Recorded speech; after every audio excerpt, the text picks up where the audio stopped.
todos com a paz de nosso Senhor e Salvador Jesus Cristo. Estamos iniciando mais um programa EBD na TV.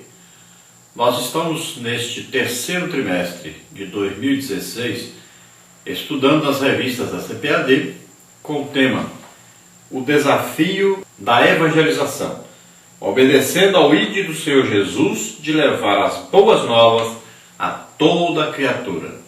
Nós temos como comentarista do trimestre o pastor Claudiolor de Andrade. Hoje estaremos estudando a lição número 11 com o título A Evangelização das Pessoas com Deficiência. Bom, nós temos aí uma definição dada aqui no Brasil e nós vamos ver essa definição aí, o que é um deficiente. Então, na lei número 13.146, de 6 de julho de 2015, lá no artigo 2º está escrito assim: considera-se pessoa com deficiência aquela que tem impedimento de longo prazo de natureza física, mental, intelectual ou sensorial, o qual, em interação com uma ou mais barreiras, pode obstruir sua participação plena e efetiva na sociedade em igualdade de condições com as demais pessoas. Então nós vimos aí uma definição de deficiência, uma definição mais clara, melhor adaptada para nós, os brasileiros. Essa lei foi criada em 2015 e é interessante a gente notar isso aí. Então, alguém que tem uma dificuldade que o impede de ser como as demais pessoas, de fazer o que as demais pessoas fazem, de agir como as outras pessoas agem. Então, é a obrigação da igreja fazer todo o possível, tudo que estiver ao seu alcance, para facilitar o acesso dessas pessoas ao Evangelho. O mais correto, o mais sensato, o que nós temos realmente a obrigação de fazer como igreja, é nós fazermos aquilo que está ordenado a nós. A Bíblia diz bem claro: ide por todo mundo, pregar o Evangelho a toda criatura, quem crer e for batizado será salvo, porém quem não crer será condenado. Estes sinais seguirão então os que crerem. Então lá, dentre os sinais estão o quê? Expulsarão os demônios, falarão novas línguas. E lá na última parte aí está escrito o quê? Imporão as mãos sobre os enfermos e os curarão. Olha aí, é a obrigação nossa. É um dever nosso. E toda pessoa que tem uma deficiência procura ficar livre da deficiência. Ele procura a solução. E Jesus era a solução. Então ele continua sendo a solução. Então as pessoas devem procurar a igreja, devem procurar o servo de Deus para serem curados. Isso é normal. Nós não representamos Jesus. Nós não dizemos que somos a igreja de Cristo na terra. Somos representantes de Jesus na terra. E Jesus passava mais da metade do tempo dele fazendo o quê? Curando as pessoas. Então as pessoas devem procurar a igreja, devem procurar um crente para serem curadas. E o crente deve orar e as pessoas serem curadas. Isso é obrigação nossa, dever de cada um de nós. Todo crente pode impor as mãos sobre um enfermo e ele ser curado. Independentemente de você ter um dom do Espírito Santo ou não. É obrigação do crente fazer isso. Agora é evidente, quem tem o dom de curar, é evidente que aí o progresso, o resultado será muito maior. Mas todo crente deve orar por alguém que está enfermo e essa pessoa ser curada. É nossa obrigação. Então todos os doentes e enfermos. Então tem os doentes, aqueles que sentem dores, e tem os que não sentem dores, que são os enfermos. Então olha só, Tem aí uma deficiência que causa dor, tem uma deficiência que não causa dor. Então nós devemos orar e Deus vai fazer o milagre. Então existem coisas que precisam aí de milagres e tem coisas que precisam de uma cura. Então, por exemplo, alguém nasceu aleijado, não consegue andar. Aí precisa de quê? De um milagre. É uma enfermidade porque não causa dor. Você nascer com um defeito físico, esse defeito não lhe causa dor. Uma cegueira não causa dor. Uma surdez não causa dor. É uma enfermidade. É uma coisa que atrapalha a pessoa. Ela não é normal como as outras pessoas. Tem alguma coisa atrapalhando. Por isso que é deficiente. E nós, como igreja, temos que fazer o quê? Orar para que Deus faça ali um milagre. Aí precisa de um milagre. Nasceu assim. Agora, quando a pessoa nasceu e todas as suas faculdades mentais, físicas e tal funcionam direitinho, aí de repente ela começa a ficar surda, por exemplo. Então foi uma doença que causou a surdez. Aí precisa de quê? De uma cura. Então nós vamos orar para que Jesus cure essa pessoa. Então a pessoa sofreu um acidente, aí ficou agora aleijado, ficou agora deficiente. O que nós vamos fazer? Vamos orar para que essa pessoa seja aí curada. Então é obrigação da igreja, dever, isso não é nem favor, não. É dever da igreja. Então nós vamos ver que Jesus, ele não estava preocupado, tão preocupado assim como nós hoje estamos com essas coisas, né? Por quê? Todas as pessoas que chegavam a ele eram curadas. Não importa que enfermidade, que doença tinha. Até o morto era ressuscitado.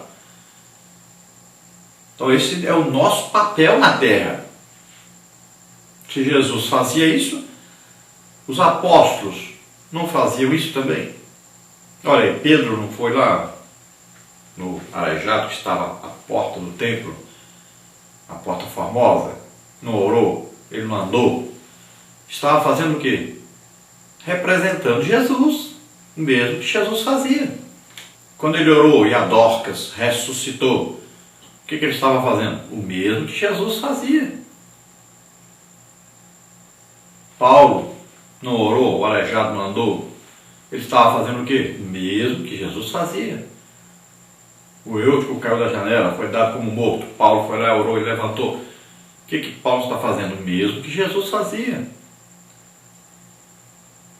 A jovem possessa estava adivinhando as coisas. Paulo não expulsou o demônio dela. O que ele estava fazendo? O mesmo que Jesus fazia. Então a igreja tem que continuar fazendo a obra de Jesus. Quando Jesus estava aqui, no corpo físico, ele fazia isto. Pode ver que Lucas diz, olha, Teófilo, eu estou escrevendo o que Jesus fazia aqui na terra, no corpo físico. Quando ele vai escrever Atos dos Apóstolos, ele está escrevendo o quê? Agora eu vou escrever o que Jesus continua fazendo, só que não mais no corpo físico, mas num corpo espiritual. Esse corpo espiritual de Cristo na terra, o que é? Que a gente fala corpo místico. O que é? É o corpo de Cristo na terra, é a igreja, somos nós. Cada um de nós fazemos parte desse corpo de Cristo. Cada um de nós somos o quê? Um membro desse corpo. Pedro compara-nos a uma pedrinha, né, num grande edifício. Então diz que cada crente é uma pedra nesse edifício. Então cada um de nós crentes, cristãos, salvos, fazemos parte dessa construção, a igreja. E a igreja continua fazendo a obra de Jesus na terra. E a metade dessa obra que Jesus fazia era exatamente curar as pessoas. Eram os milagres, eram as curas. Aí nós estamos passando 70% dos nossos cultos cantando. E aí nunca sobra tempo nem para orar para as pessoas serem curadas. Andamos aí pela rua, trabalhamos nas empresas, mas não oramos por ninguém. Não continuamos fazendo a obra de Jesus. Então nós temos que continuar fazendo a obra de Jesus. E o Evangelho, não tem jeito de separar o Evangelho dos sinais, prodígios e maravilhas. Não tem jeito de separar o Evangelho dos milagres. Não tem jeito de você ler os Evangelhos e tirar os milagres de lá. Não tem jeito. Você vai encontrar aí, mas é muita coisa mesmo sobre os milagres. Mais de 600 versículos aí dos Evangelhos, você vai ver que tem lá o quê? Milagres. Não adianta tentar fugir disso, tentar fazer como algumas igrejas aí. Não, isso era só para aquele tempo. Mas tem uns que são convenientes. Não, aqui tem um dom aqui chamado de uma ajuda financeira, de socorro financeiro. Esse funciona. É coisa incrível que essas pessoas pensam, que eles fazem. Não têm fé, não acreditam nas coisas de Deus. Acham que só precisava naquela época. Não, para nós precisa muito mais do que naquela época. Estão aí milhões e milhões de pessoas doentes. Milhões e milhões de pessoas com deficiência.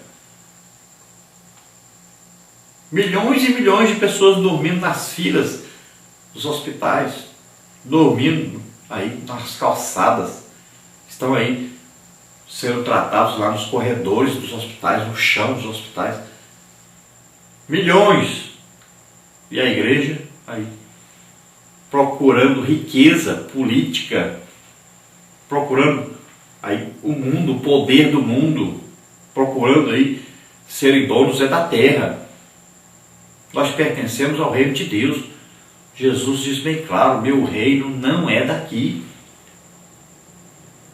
Nós temos que cuidar do reino de Deus, o reino espiritual. E nós temos que fazer aquilo para o qual Jesus nos designou para fazer. Nós estamos aqui para ganhar almas. E os sinais, prodígios e maravilhas, eles são o equipamento necessário para atrair as pessoas para Jesus, para que elas sejam curadas, saradas, libertas. E nós vamos ver que os primeiros apóstolos, eles clamavam a Deus por sinais, prodígios e maravilhas, porque sabiam que sinais, prodígios e maravilhas atraíam as pessoas para Jesus. Sempre que acontecia um sinal, um prodígio, uma maravilha, um milagre, as pessoas eram atraídas. Aí eles pregavam o Evangelho e elas viam que Jesus estava presente, estava vivo realmente, e elas se convertiam. Então esse é o papel da igreja. E os discípulos clamavam: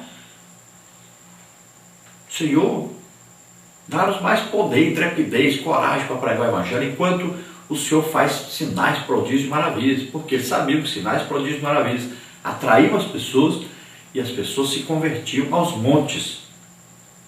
Então é importante. Agora, nós temos que exercer o papel de igreja, parar de supervalorizar as coisas intelectuais e materiais e valorizarmos corretamente, biblicamente, as coisas espirituais. Paulo diz: desejai ardentemente os dons. É desejar, é buscar, é acreditar e exercer o nosso papel, ministrar sobre as pessoas. As pessoas precisam ser curadas, as pessoas precisam de milagre. Então nós vamos ver que as pessoas precisam ter acesso, então, aos crentes, à igreja, né, para serem curados. Veja bem, o que nós precisamos fazer então? Precisamos arrumar meios que facilitem esse acesso. Jesus fazia o quê? Ele andava pelas ruas, ele passava ali pelas ruas e as pessoas que necessitavam chamavam por ele, gritavam por ele, iam até ele. Tinham pessoas que levavam as outras pessoas até ele. Vamos ver aí o caso, né, de um homem na maca que as pessoas pegaram, não tinha acesso. Olha só a dificuldade daquele homem chegar até Jesus, não tinha como chegar, tiveram que passar, que era aleijado, pelo telhado da casa. Então nós não precisamos fazer com que as pessoas tenham aí a dificuldade de chegar até Jesus, até o Evangelho, até a igreja, até o acesso à sua cura, ao seu milagre.